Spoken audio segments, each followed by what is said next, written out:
So I saw this post on X on the new Bad Boys film, and he said Bad Boys Ride or Die was dope, which it was. Reggie is that dude. He was. Armando, who is Will Smith's son in the film, is a really interesting character.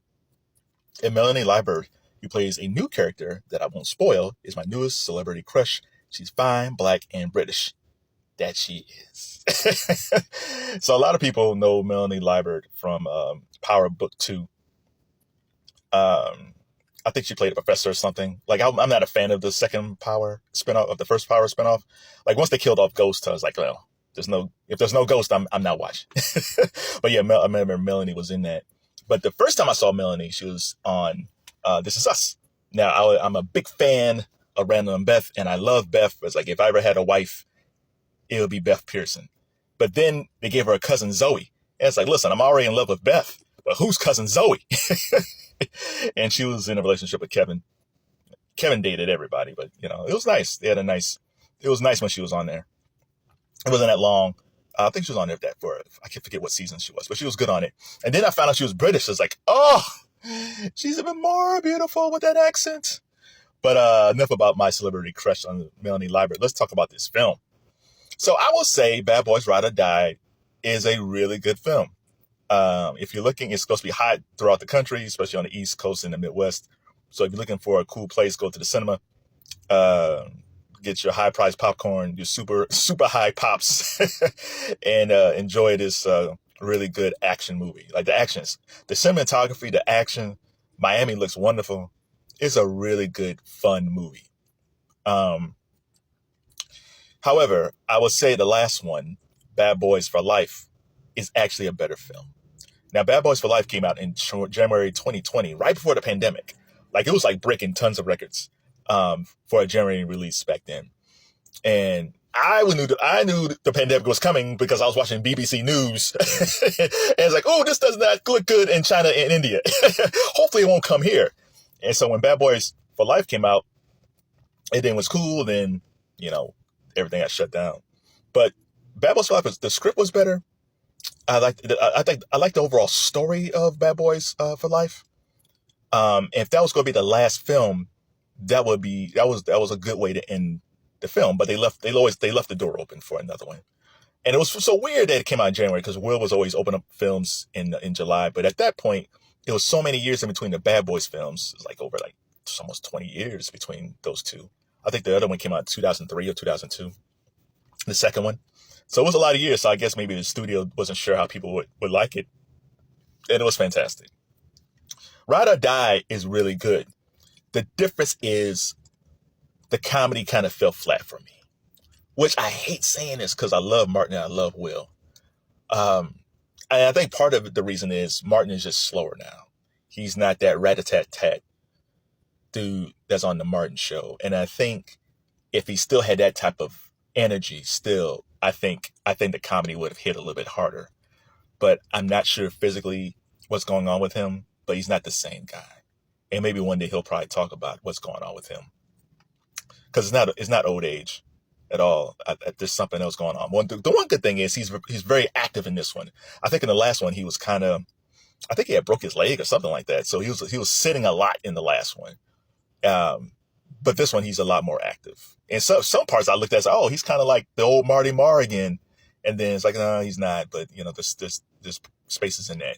I think what that film is missing is a third guy, a third funny dude. Because I think the problem with the comedians today, there's not a lot of really funny dudes. Like if we're going back to when Bad Boys first came out, like in 1995, there was so many Def Comedy Jam guys. Like if this was made years ago, you could see Bernie Mac playing the extra cop or Cedric or Chris Tucker. Like you can see these dudes playing these extra cops. But so I think they're missing that third funny guy. And hopefully the next one, if they make a next one, hopefully that would be the case. But yes, but outside of that, Will's chemistry with Martin is great. The chemistry's there. It's not like they don't have chemistry. The jokes just didn't hit for me. But the action is great. Eric Dane as the villain. Eric Dane was a wonderful villain. Like when he first appears on the screen, and it's like, oh, Well, this guy's not playing around.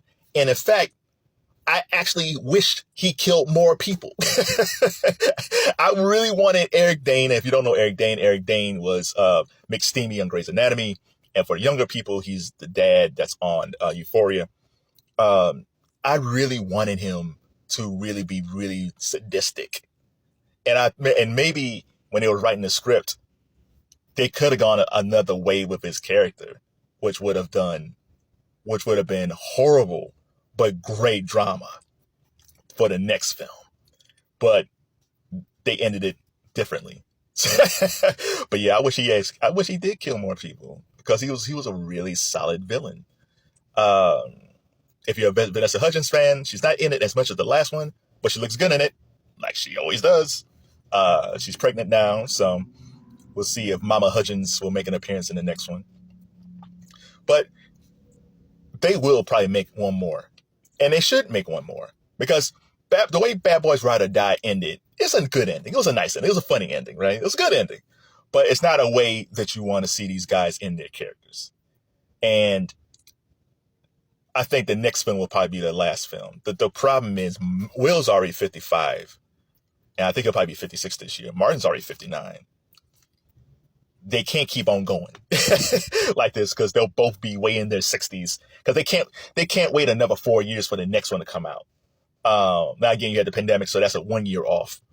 So it's really 3, but they can't have another 4 years. They would have to start filming the next Bad Boys next year.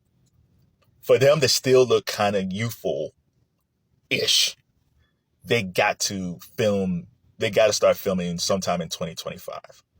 If they film early in 2025, they have a chance to come out in 2026. If they film in the middle of 2025, they have a chance to come out in late 2026. If they wait till 2026, then that means it won't be come out to 2027. And all of us are getting old. Like when the first Bad Boys started, we were all in our 20s. We were all young. Like Will was still Fresh Prince Will. Martin was still Shanae Martin. Like Kevin Lockett had no gray hairs in his eyebrows. Life was good. We're all getting old. So, as much as I love Martin and Will, they got to make this next film soon. Because I think Will said, if there's a next one, they can't do as many stunts. Because Will has always kept himself in great shape. But Will's getting up there now, and it's probably more aches and pains than it used to be. He can't run around like he used to be, which sucks when you get old. But overall, the film's good. I do agree, like the Armando character, I felt this way about him the last movie. It's like you could do a lot of things with this guy. And I think they left it open where you can do a lot more things with this guy. If they were smart, they could almost do a Bad Boys spinoff with him. If Will and Martin don't come back, they could do something with Armando. They really could, or some of the other characters, but they could really do something with Armando if they decide to do a spinoff. There's a John Wick element in that film, which seems to pop up a lot lately. John Wick, people don't talk about John Wick is a very influential film. Like as you see movies go along, there's a lot of John Wick in some of these action movies, but people aren't really talking about it. So love Bad Boys, really good. Like the last one better. If I had to rank them, I would go Bad Boys 1, Bad Boys for Life. I haven't seen Bad Boys 2 in a while. That was with Gabrielle Union. I don't know. I'll put Bad Boys Ride or Die third and Bad Boys 2 last. I'll do that. But yeah, so go check it out. It's a lot of fun. And shout out to Will Smith. Listen, I'm a fan of Will Smith and Chris Rock, and it hurt me that he slapped Chris, because Chris didn't deserve it, and Will hurt his career. So hopefully they'll patch things up down the road and sit down and talk. But I'm glad Will. I don't think he'll ever be Big Willie again, but it's good to see him have another box office hit, because it proves that people still love Will Smith. And I hope Martin Lawrence, whatever's going on with him, I hope he gets well soon.